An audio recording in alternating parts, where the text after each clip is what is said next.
Hi friends, back with another video. In this video, we are going to learn the difference between the time of concentration and the lag time. So these are the two hydrological parameters we came across in hydrological modeling and the stormwater modeling.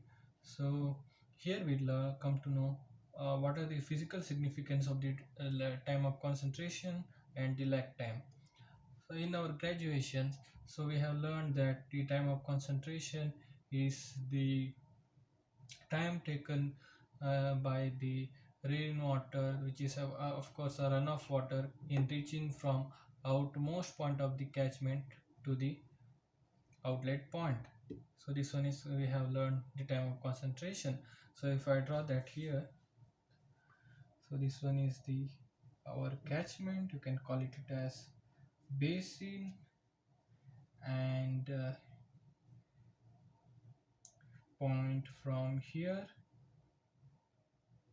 So he I call this as I'm mark a point here. So this one is the O. So all the flow from this catchment area will finally reaches to this outlet point. So it is something like this. So it is something like this. So all the flow from this whole area of the catchment will reaches to this outlet point.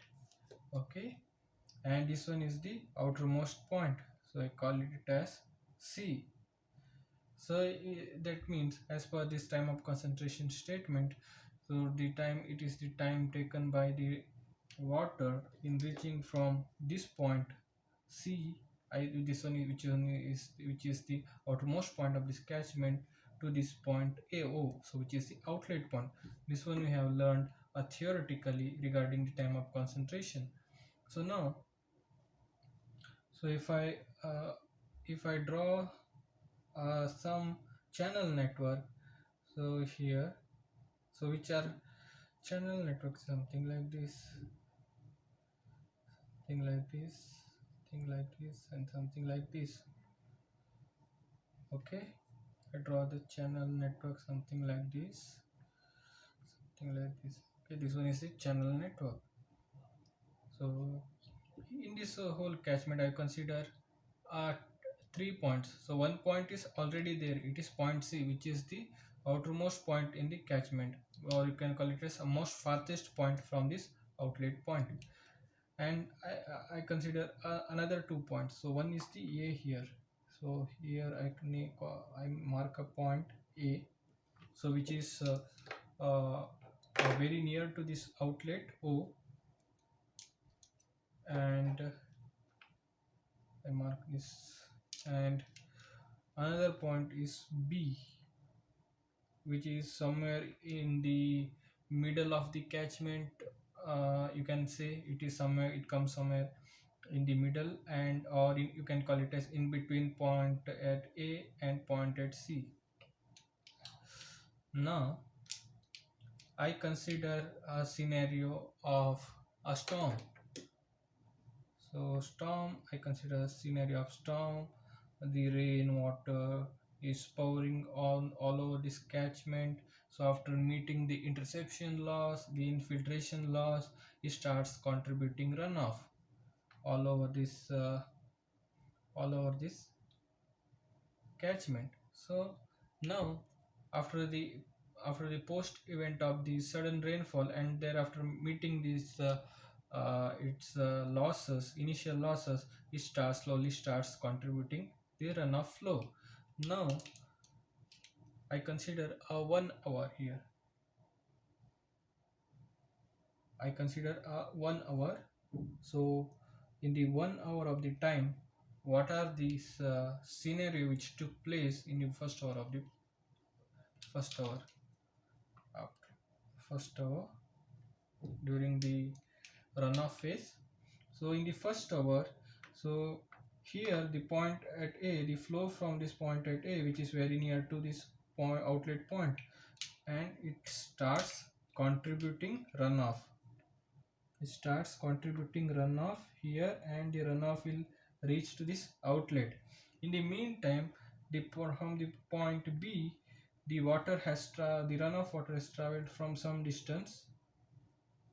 Okay, it has traveled some distance from here to here, but it is not contributing the flow at this outlet.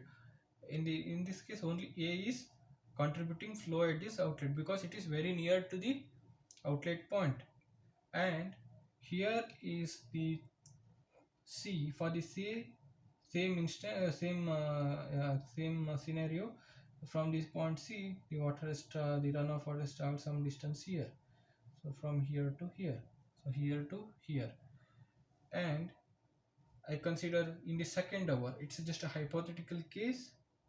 In the second hour, so in the second hour, the point is already starting contributing flow at this outlet, but in the next second hour, the B also starts contributing flow at this outlet, because in the first hour B has traveled distance from here to here, here to here. So this one is the distance traveled by B in the second hour. So here is the distance, and now in the second hour it travels a distance from here to extra distance of this point to this point. So it started traveling this point to this point. That means B is also contributing flow at this outlet in this second hour. In the first hour, the A has already started contributing flow at this outlet, and in the meantime of the second hour, in the first hour of the first hour, C has traveled the distance from here to here. So it was the distance traveled by C in the first hour, and in the second hour it travels some distance here, some distance here. But but the flow from the C is still not contributing at this outlet. Okay, so this one, it has traveled some distance from the outlet to here, and in the third hour, so in the third hour, so A and B already started contributing till the second hour, right? So in the third hour, the C is also contributing flow at this outlet. So that means from the C, the flow, all the initial flow starts, the runoff starts contributing at this outlet. So that means here the flow is going here. That means in the third hour, the flow from this farthest point starts contributing flow at this outlet. So the main assumption in the consideration of the outermost point in the time of concentration is the at the third hour every other point within this catchment has started contributing flow at this outlet point. So that's why we always we assumes that the flow from the